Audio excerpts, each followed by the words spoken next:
World of YouTube, true crime, table site, and everything else. Today we're gonna cover. Can you uncover the lies in this true crime story?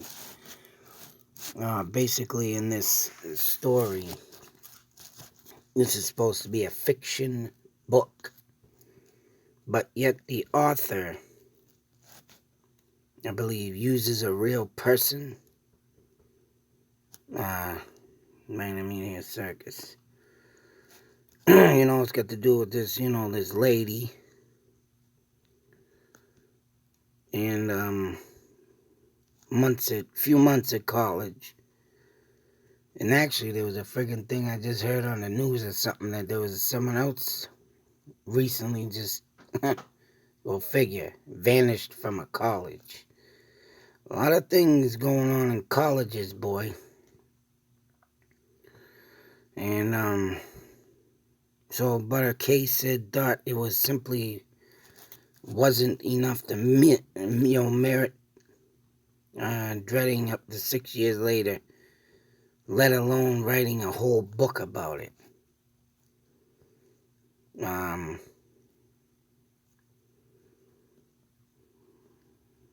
course, it's something that sucks you in. It's supposedly he's got down, true crime. Then you got it in this article, man. When you read it, it is simply bizarre. I mean, in ways that just don't make no sense. It would be something like an author would write to make you just sit there and say, what the and scratch your head. And, trying to figure out who the hell Kim, is that what that girl's name is? Zoe. So this is supposedly Zoe. And I wouldn't put it past either that this novel could be written by a killer. If anything, that wouldn't be the first time that has ever happened. Sometimes you got these people that like to,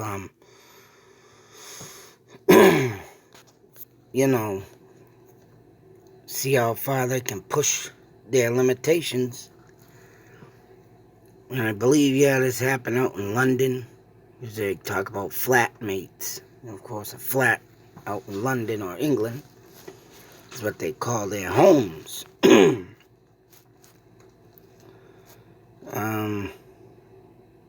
So what is very screwy with this is, as you can see, Zoe and Kim make their move to Manchester. Yeah, I'm sure that's England. Manchester, England, where they meet their, 3 new flatmates and fatefully cross paths with Andrew and Jai. And then you got whoever this is, Liu Wei. That actually happened in our first week of living together. Zoe walked into my room, which she never normally did without knocking. Closed the door and sat down on my bed, and I could see she was really shaken up about something, so I asked, what's wrong? She looked at me and said, I think someone might be stealing my clothes. Then you got Kimberly Nolan. I see, here's 2 people now. And if this is the 2 people that they're saying, Andrew and Jai, that did something, then you got this Kimberly. We moved to Manchester in September 2011. We were, 18 years old, and we'd never lived away from home before, so it was great. Whatever drama we'd both be through, there was something new in the air. 6 months after Zoe's incident, her suicide attempt, and 3 months before she went missing, I see pictures from the time now and can't believe how happy we all look. Can't believe name. Man, none of us. None of us know what's coming. We lived in Tower Block, which is the Tower Block, which was their immigrants must have exploited when they named it, on Owens Park and Follow Field, the same one she went missing from. Now, that is the case. And if this is all, true areas, true colleges, and someone, took a story from it, and it is very ironic that this story came up, and they're talking about immigrants going to college, because I have to go over another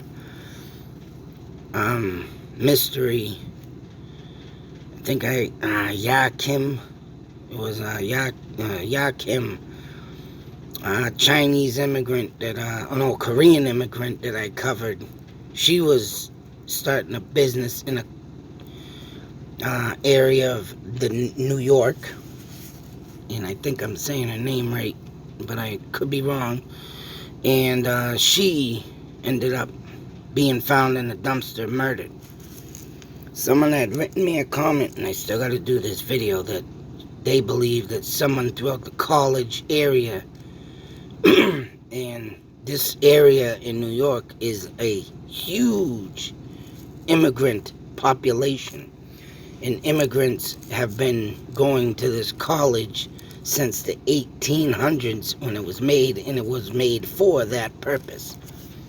All immigrants, from China, Russia, whoever wanted to come over from America back in the day, or come into America, that was a college to go to. This, I don't know if this was based or copied from that story, but there's a lot of stories throughout colleges of people ending up missing, and of course there has to be some type of person stalking college students all the way around. Insane. Then here's the Jai Mahmood. What a name.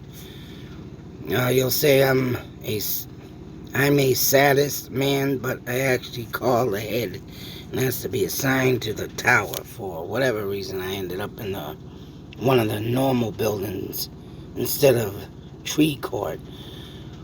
The tower is just this ugly brutalist block. Looks like it was picked up in a Soviet Russia, and dropped into Owens Park like a leftover prop from a film, 1984 or something. Fallen down for decades, always about to be demolished, always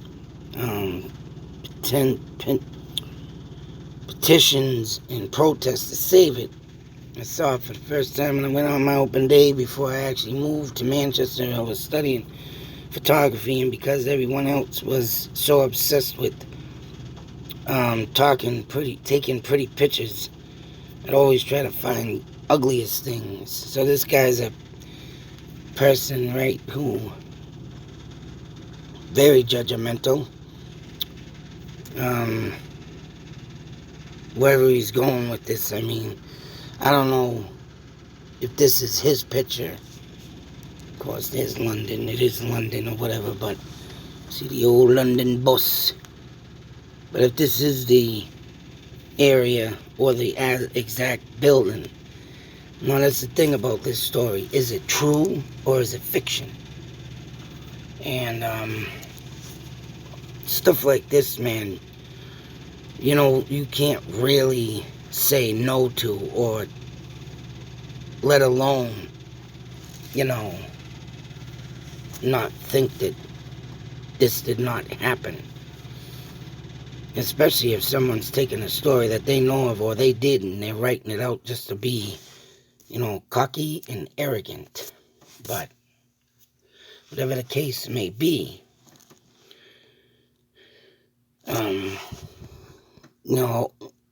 then you got Andrew Flowers. Even before Zoe went missing, I thought there was something a little bit Heart of Darkness about the tower. A little bit of Lovecraftian or apocalypse. Now, rumor that it was people used to go mad in there for some reason. Actually mad. They dropped out, or they disappeared, and then appeared, and their fail rate was something like 40%. Way, way above average. See, this is 40, like 40%, way, way above average. I was 40% above average. I don't live there, but whatever. I visited, felt like such a novelty to me after Zoe and missing the press went riot. Alright, hey, airs over tit to suggest I'd been born with a silver spoon in my mouth. Frankly, I'd say my father stuck it in a different orifice altogether, but I suppose the point still stands. So here we have a rich person, prep, and of course, whatever it is with this building, whether it be, haunted, that's just like this. This reminds me of the Cecil Hotel, and a lot of unbared souls there, suicide, murderers, all mankind type of stuff happening. And if this was something, I could just imagine the intensity of the building that would give you that deep, dark depression or something. So, whatever it could may be,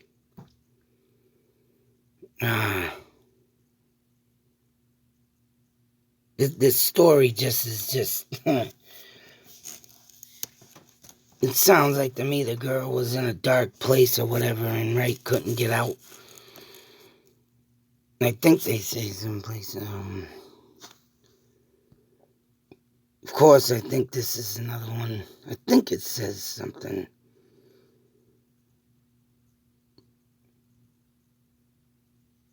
But whatever the case may be, I thought it said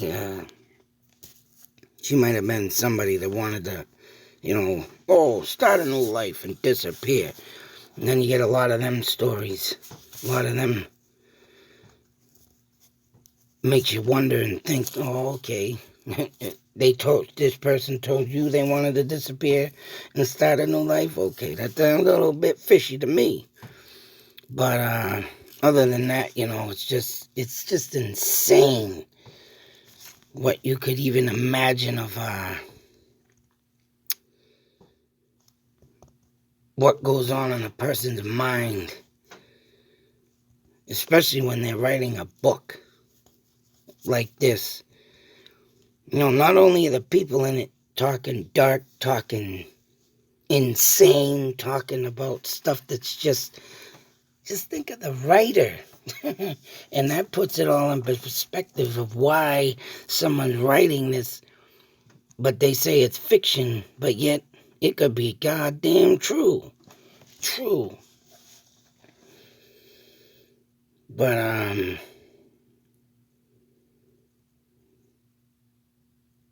I mean, if anything, to make this story be realistic, one would have to find a family member of this girl. Talk to the London police. Was there this type of missing person? I mean, that's the most common sense thing that you would think of doing to make this even legit. Was she a real person? Only one can say. You go to that school, you go to that building, you ask around, and that would put it all in perspective. Make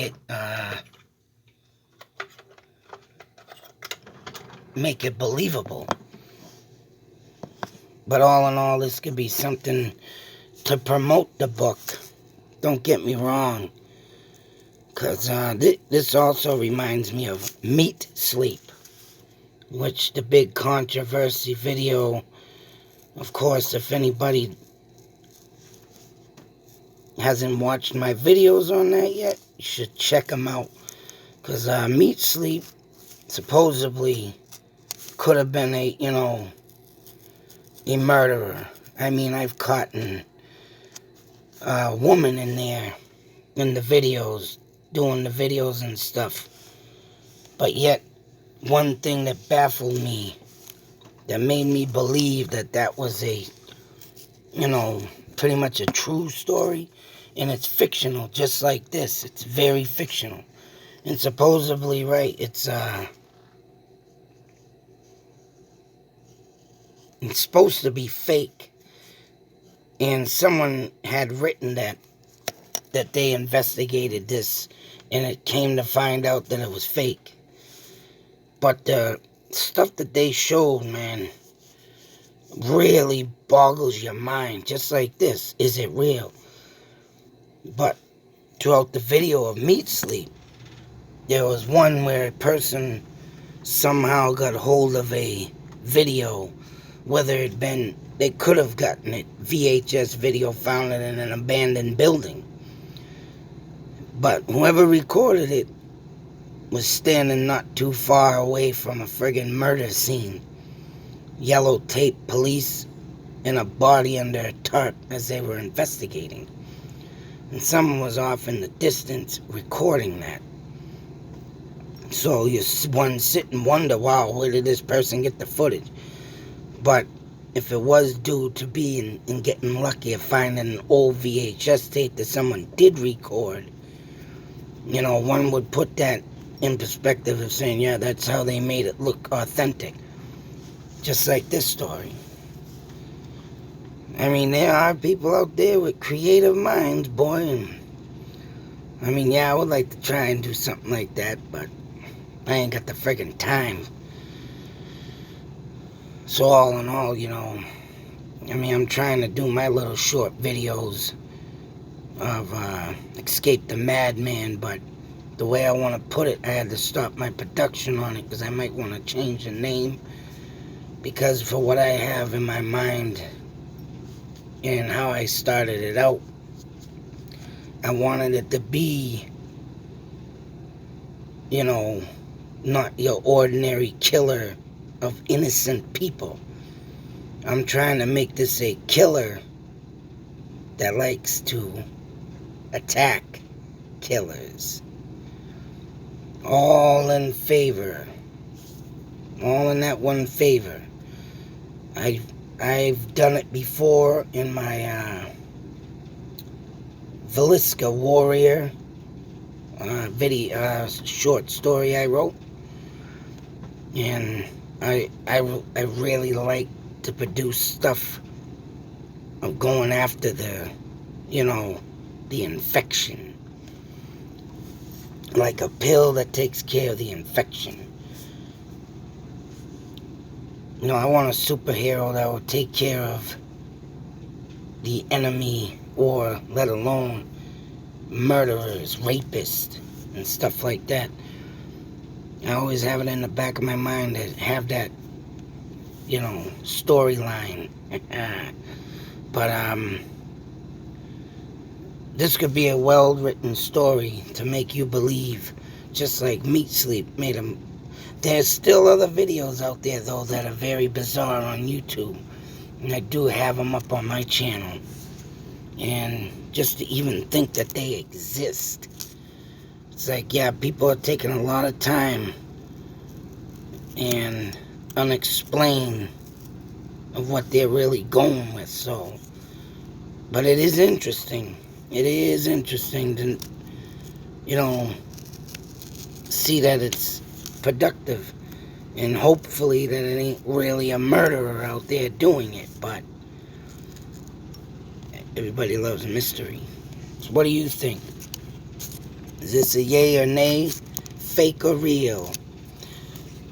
And we'll do a little more searching on this. I want to do the mapping, that's for sure. But until the next video, be safe, take care, and always beware. Because you don't know in this world what's going to come right up behind you and bite you. Could be fiction. It definitely could be real.